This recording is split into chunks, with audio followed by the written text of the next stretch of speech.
ഉറ്റ ചങ്ങാതിയായ റഷ്യ ഇപ്പോൾ പാകിസ്ഥാനുമായി അടുക്കുന്നു എന്ന തരത്തിലാണ് വാർത്തകൾ ഇപ്പോൾ പുറത്തുവരുന്നത്. പാകിസ്ഥാനിലെ ഇസ്ലാമാബാദിൽ പള്ളിയിലുണ്ടായ ബോംബാക്രമണത്തെ ശക്തമായി അപലപിച്ച് റഷ്യൻ പ്രസിഡന്റ് വ്ളാഡിമിർ പുടിൻ രംഗത്തെത്തിയതോടെയാണ് ഇത്തരത്തിലുള്ള ചർച്ചകൾക്ക് തുടക്കമായത്. ആക്രമണത്തെ പ്രാകൃതമെന്ന് വിശേഷിപ്പിച്ച പുടിൻ ഭീകരവാദത്തിനെതിരെ പോരാടുന്നതിന് പാകിസ്ഥാന് പിന്തുണ വാഗ്ദാനം ചെയ്യുകയും ചെയ്തു. ഇതോടെ കാര്യങ്ങൾ മാറി മറിയുകയാണോ എന്ന സംശയമാണ് ഉടലെടുത്തിരിക്കുന്നത്. ഇന്ത്യ US വ്യാപാര ചട്ടക്കൂടിന് ധാരണയാവുകയും റഷ്യയിൽ നിന്ന് അസംസ്കൃത എണ്ണ വാങ്ങില്ലെന്ന് ഇന്ത്യ ഉറപ്പു നൽകിയെന്ന് US പ്രഖ്യാപിക്കുകയും ചെയ്ത പശ്ചാത്തലത്തിലാണ് പാകിസ്ഥാന് റഷ്യ പിന്തുണ പ്രഖ്യാപിച്ചിരിക്കുന്നത് എന്നതും ശ്രദ്ധേയമാണ്. പാകിസ്ഥാൻ പ്രസിഡന്റ് ആസിഫ് അലി സർദാരിക്കും പ്രധാനമന്ത്രി ഷഹബാസ് ഷെരീഫിനും അയച്ച സന്ദേശങ്ങളിൽ പുടിൻ തന്റെ അനുശോചനം പങ്കുവയ്ക്കുകയും ആക്രമണത്തിന്റെ ഇരകളോടും രാഷ്ട്രത്തോടുമുള്ള ഐക്യദാർഢ്യം പ്രകടിപ്പിക്കുകയും ചെയ്തിട്ടുണ്ട്. ഒരു മതചടങ്ങിനിടെ ആളുകളെ കൊലപ്പെടുത്തുന്നത് ഭീകരവാദത്തിന്റെ ക്രൂരവും മനുഷ്യത്വരഹിതവുമായ സ്വഭാവത്തിന്റെ തെളിവാണെന്ന് പുടിൻ അനുശോചന സന്ദേശത്തിൽ അറിയിച്ചിട്ടുണ്ട്.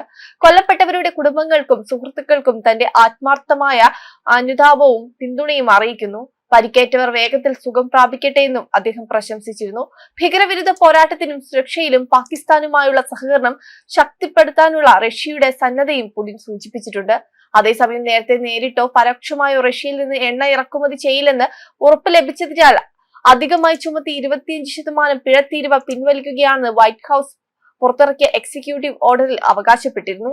റഷ്യൻ എണ്ണ ഏതെങ്കിലും തരത്തിൽ ഇന്ത്യ വാങ്ങുന്നുണ്ടോ എന്ന് നിരീക്ഷിക്കാനും വാക്ക് പാലിച്ചില്ലെങ്കിൽ വീണ്ടും നടപടിയെടുക്കുമെന്നും വൈറ്റ് ഹൌസ് മുന്നറിയിപ്പ് നൽകിയിരുന്നു.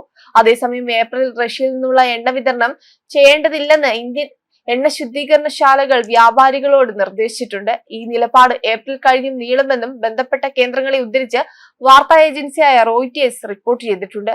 ഇന്ത്യ US വ്യാപാര കരാറിന്റെ പ്രാഥമിക രൂപരേഖ പുറത്തു വന്നതിന് പിന്നാലെയാണ് ഈ വാർത്തയെടുക്കുന്നത്. റഷ്യൻ എണ്ണ ഒഴിവാക്കുന്നത് വ്യാപാര കരാറിനുള്ള US-ന്റെ പ്രധാന ആവശ്യങ്ങളിൽ ഒന്നായിരുന്നു. Indian oil, Bharat petroleum, Reliance industries എന്നിവയാണ് ഏപ്രിൽ റഷ്യൻ അസംസ്കൃത എണ്ണ വാങ്ങേണ്ടെന്ന് തീരുമാനിച്ചിരിക്കുന്നത്. എന്നാൽ മുൻകൂട്ടി നിശ്ചയിച്ച ഏതാനും വീപ്പ എണ്ണ മാർച്ചിൽ വാങ്ങും. അതേസമയം ഇക്കാര്യത്തെക്കുറിച്ച് റോയിറ്റേഴ്സിനോട് പ്രതികരിക്കാൻ 3 കമ്പനികളും തയ്യാറായിട്ടില്ല. മറ്റു പല എണ്ണ ശുദ്ധീകരണശാലകളും റഷ്യൻ അസംസ്കൃത എണ്ണ വാങ്ങുന്നത് അവസാനിപ്പിച്ചു. എന്നാൽ ഇക്കാര്യം കേന്ദ്ര സർക്കാർ ഔദ്യോഗികമായി പ്രഖ്യാപിച്ചിട്ടുമില്ല. 2022-ൽ റഷ്യ യുക്രൈനിൽ കയ്യേറ്റം നടത്തിയ ശേഷമാണ് ഇന്ത്യ അവിടെ നിന്ന് കൂടുതലായി എണ്ണ വാങ്ങാൻ തുടങ്ങിയത്. കൂടാതെ ഫെബ്രുവരി 2-നായിരുന്നു ഇന്ത്യ-അമേരിക്ക വ്യാപാര കരാറിനെ കുറിച്ച് ട്രംപ് പ്രഖ്യാപനം നടത്തിയത്. കരാർ പ്രകാരം റഷ്യയിൽ നിന്ന് എണ്ണ വാങ്ങുന്നത് ഇന്ത്യ നിർത്തിവെക്കുമെന്ന് ട്രംപ് പ്രഖ്യാപിച്ചിരുന്നു. കരാറിനെ കുറിച്ചുള്ള വിശദാംശങ്ങൾ ഇന്ത്യ ഇതുവരെ ഔദ്യോഗികമായി പ്രഖ്യാപിച്ചിട്ടില്ല.